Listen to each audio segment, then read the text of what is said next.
I never saw it coming. Not in a million years. The woman I had devoted my life to, the one I believed was my forever, shattered our marriage with a single, casual sentence. I'm going on a date. For a moment, I thought I misheard her. Maybe I was imagining things. I laughed, waiting for the punchline, but her face remained disturbingly calm. There was no smirk, no hesitation, just cold, brutal honesty. A date? I repeated, my throat tightening. Yes, with a coworker, she answered, her voice eerily casual, as if she was talking about grabbing groceries. My world tilted. 7 years of marriage flashed before my eyes. The trips, the laughter, the whispered I love yous in the dead of night. All of it, now meaningless. I clenched my jaw, my chest tightening. Lucy, no, not Lucy. That name tasted like poison now. Let me get this straight, I said, my voice low and controlled. You're telling me, your husband, that you're going on a date? Like, an actual romantic date, with another man? She sighed dramatically, as if I was the one being unreasonable. I told you, our life has become boring. I need some excitement. It's just dinner. Just dinner, I repeated, my voice growing dangerously quiet. She rolled her eyes. Don't be so dramatic. It's harmless. Harmless. My fists clenched at my sides. Lucy, this isn't harmless. This is cheating. She scoffed. Oh, don't be ridiculous. It's not like I'm sleeping with him. She paused, then smirked. Yet, I snapped. Her lips curled into a smile, a cruel, teasing smile. Well, we'll see where things go. The woman I loved was gone. In her place stood someone I didn't recognize. Lucy, or whatever version of her existed now, pranced around the room, slipping into a deep red dress that hugged her body in all the ways she knew I loved. A deliberate, calculated move. I should have walked away. I should have packed a bag, left, slammed the door behind me. But no. I stood there, watching as she applied her lipstick, my fingers curling into fists. You don't get to do this, I said, my voice laced with venom. She turned to me, amused. Do what? Destroy our marriage in real time, I spat. She tilted her head, pretending to consider my words. Then, she reached for her purse and slung it over her shoulder. Relax. I love you. This is just something I need to do for myself. Something inside me snapped. You walk out that door, Lucy, and you don't come back. She smirked, running a finger down my chest. You're so cute when you're mad. I yanked her hand away. Enough. She chuckled, and with one final wink, walked out the door. I stood frozen. The house around me felt emptier than ever. Then something inside me shifted. The rage, the betrayal. It all coiled into something dark, something powerful. She thought she could humiliate me, walk all over me like I was nothing? No. She had no idea what was coming. I wasn't going to let this slide. I was going to make her regret every single choice she made. I wasn't an idiot. Lucy thought she could manipulate me into accepting her infidelity. She thought I would be the pathetic husband waiting at home while she lived out her reckless fantasies. She was wrong. The moment the door shut behind her, I got to work. First, I grabbed my phone and called my best friend, Matt. He picked up instantly. Yo, man, what's up? Lucy is cheating, I said, cutting straight to the point. There was silence, then a sharp inhale. What the hell did you just say? You heard me. Dude, are you serious? Dead serious. Matt cursed under his breath. Tell me everything. I did. Every disgusting, heart-wrenching detail. By the time I was done, he was fuming. You need to get the hell out of there, he said. No, I said. I'm not leaving. Then what the hell are you going to do? I smiled darkly. I'm going to destroy her. I needed proof. If I wanted to come out on top, I needed to document everything. I started small, checking our shared finances, tracking her spending, noting every suspicious transaction. Then I did something I never thought I'd do. I went through her phone. She was careless, too confident. The messages were all there. Explicit texts, plans for a weekend trip, flirty emojis, everything I needed to confirm my worst fears. And then, the final dagger to my heart. Her messages to her lover, Michael. Lucy, can't wait to finally be alone with you. My husband doesn't excite me anymore. You make me feel alive. I clenched my teeth so hard my jaw ached. She was disgusting, but she had no idea. I was already 10 steps ahead. I wasn't going to let her come back home like nothing happened. While she was out playing the role of a free woman, I was making sure she no longer had a home to return to. I called a locksmith. How soon can you change the locks? Tomorrow morning, the guy replied. Perfect. Then, I ordered a new nameplate for the front door. One that displayed only my name. Lucy's name? Gone. Erased. As if she never existed. I was going to make her feel what I felt, utterly replaceable. When she came home that night, she was glowing. The audacity. Hey, babe, she chirped, acting as if she hadn't just gone on a date with another man. I forced a smile. Hey, how was dinner? Her eyes sparkled. Oh, it was nice. I nodded. Glad to hear it. She paused, sensing something was off. Are you okay? I walked over, pressing a soft kiss to her forehead. Of course, darling. She smiled, relieved. She had no idea that by this time tomorrow, her entire world would crumble. She had no idea she was about to lose everything. The next morning, Lucy was in an annoyingly good mood. She hummed to herself in the kitchen, making coffee as if she hadn't just ripped our marriage apart. She thought she was in control. She thought she had me wrapped around her finger, that I would sit back like a loyal, pathetic husband while she explored her excitement. She had no idea what was coming. I sat across from her, stirring my coffee slowly. So, any plans? Today, she glanced at me, hesitating. Oh, just work stuff, she lied. I knew exactly where she was going. I had her entire weekend planned out already. Sounds fun, I said smoothly. She smiled, probably relieved I wasn't fighting her on this. She was mistaking my silence for acceptance. That was her first mistake. That night, I called my lawyer. I want a divorce, I told him, my voice devoid of emotion. Understood, he replied. Do you have any proof of infidelity? I smirked. More than enough. I sent him the text messages, the trip details, and the recordings of her justifying her actions. This is perfect, my lawyer said. This will ensure you leave with everything. Good. Because I wasn't just leaving. I was taking everything she valued with me. Saturday morning arrived, and Lucy couldn't contain her excitement. She was glowing, practically bouncing around the house as she packed her things for her little weekend getaway. She actually had the audacity to walk up to me and kiss my cheek. Don't wait up, she teased, winking. I forced a smile. Wouldn't dream of it. She thought she was walking into the best weekend of her life. She had no idea she was walking into her own downfall. The moment her car pulled away, I sprang into action. The locksmith arrived within the hour. New locks, new keys, new reality. Then, I removed every trace of her from the house. Her clothes, her personal items, her name from every bill, account, and legal document. She wanted to feel free? Fine. She was free. Free from me. From this home. From the life she so easily threw away.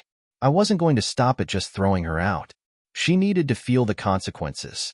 So, I sent the screenshots and recordings to her family, her best friends, and even her boss. I kept it simple. I thought you should know what kind of person Lucy really is. Within minutes, my phone blew up with calls and texts. Her mother.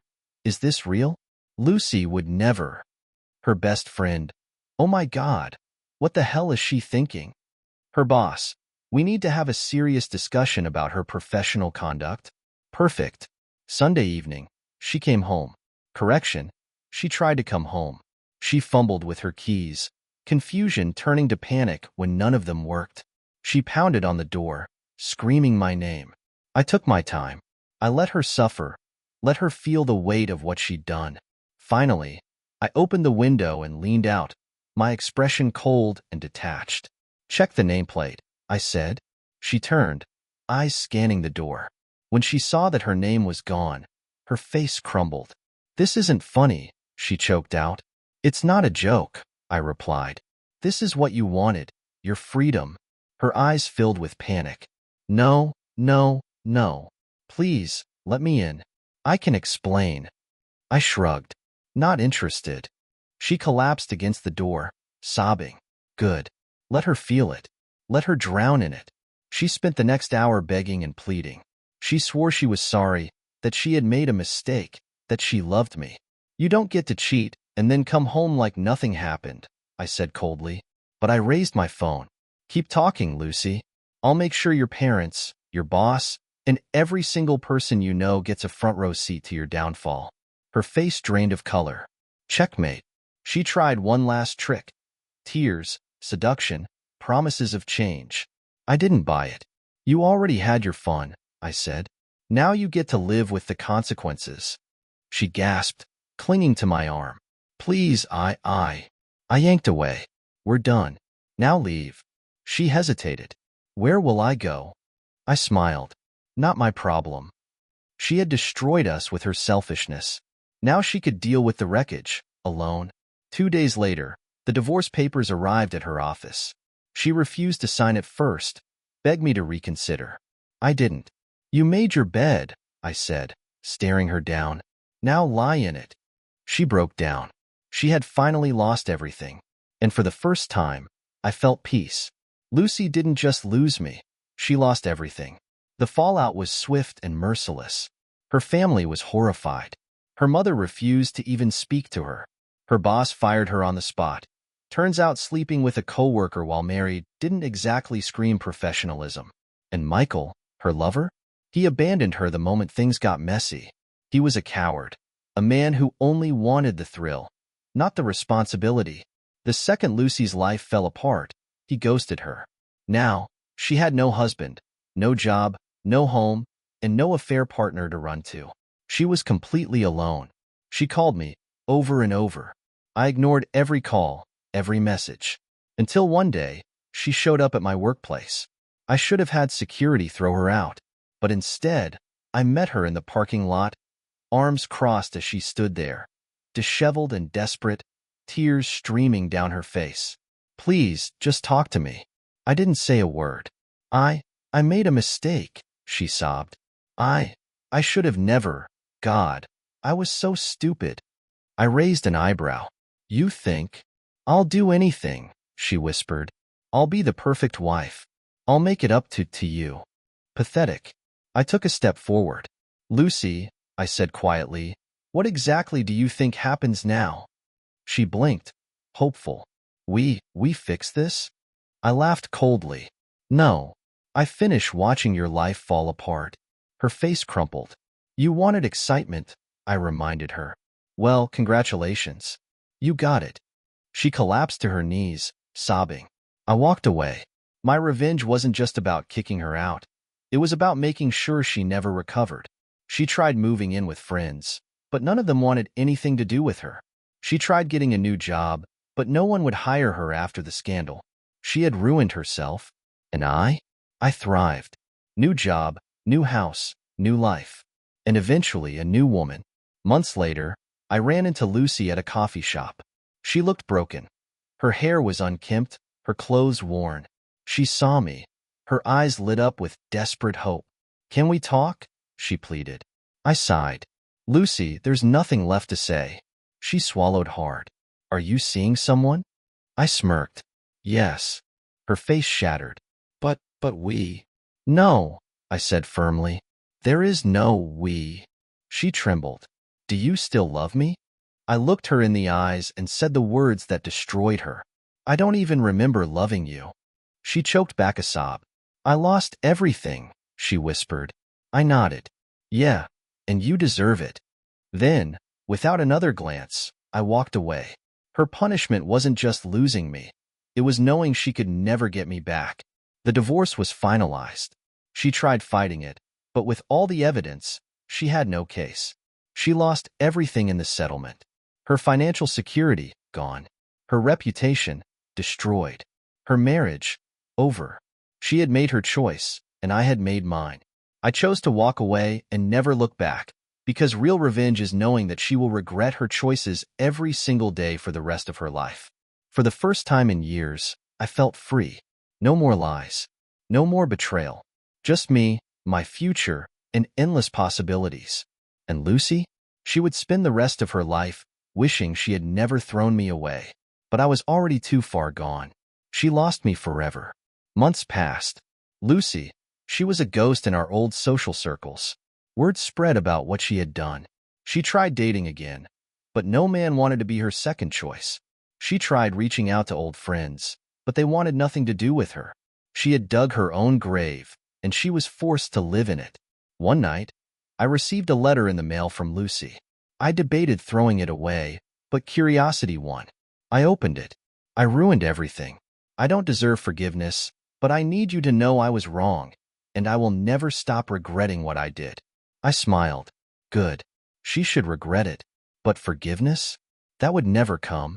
1 year later, I sent Lucy a wedding invitation. Not because I wanted her there, because I wanted her to know I had moved on. She never replied, but I heard through the grapevine that she cried for days. Perfect. I ran into her one final time. She was barely recognizable. Are you happy? She asked softly. Very, I said. She swallowed hard. I wish. I cut her off. Too late. And just like that, I walked away for good. Lucy's downfall was not just a temporary consequence. It was permanent destruction. She lost everything. She tried finding a new job, but her previous employer had already spread word about her unprofessional behavior. No company wanted to hire someone who had slept with a coworker while married and then faced public humiliation. She tried moving in with friends, but no one wanted to take in someone who had betrayed the person who loved her the most. Her parents? Ashamed of her. They wouldn't even let her stay at their house, embarrassed by what she had done. She had no home, no husband, no career, nothing. And I was just getting started. Lucy thought her humiliation ended at losing me. Wrong. Word spread about her betrayal through mutual friends, her coworkers, even social media. People whispered behind her back. Some laughed outright. She tried dating again, but every potential partner quickly discovered her past. You're the one who cheated on your husband and got kicked out, right? One man reportedly asked her on a date.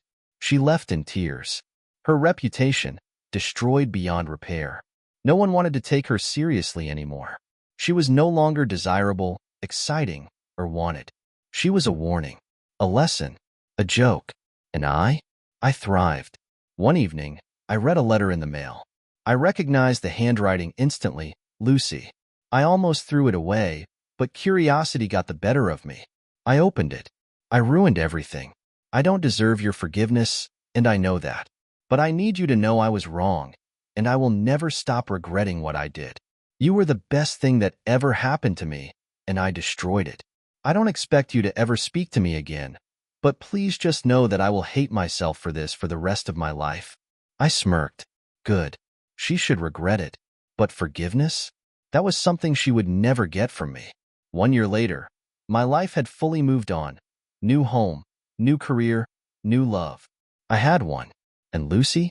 She was still drowning in her own mistakes. To make sure she truly understood what she had lost, I sent her an invitation to my wedding. Not because I wanted her there, because I wanted her to see how replaceable she was. She never replied, but I heard through mutual friends that she cried for days. Perfect. I ran into Lucy one last time. She was a shadow of the woman I once knew. Tired eyes, weight loss from stress, a hollow expression. Are you happy? She asked softly. Very, I said. She swallowed hard. I wish. I cut her off. Too late. And just like that, I walked away for good. Because real revenge? It wasn't just taking back my life. It was knowing that she would regret losing me for the rest of hers.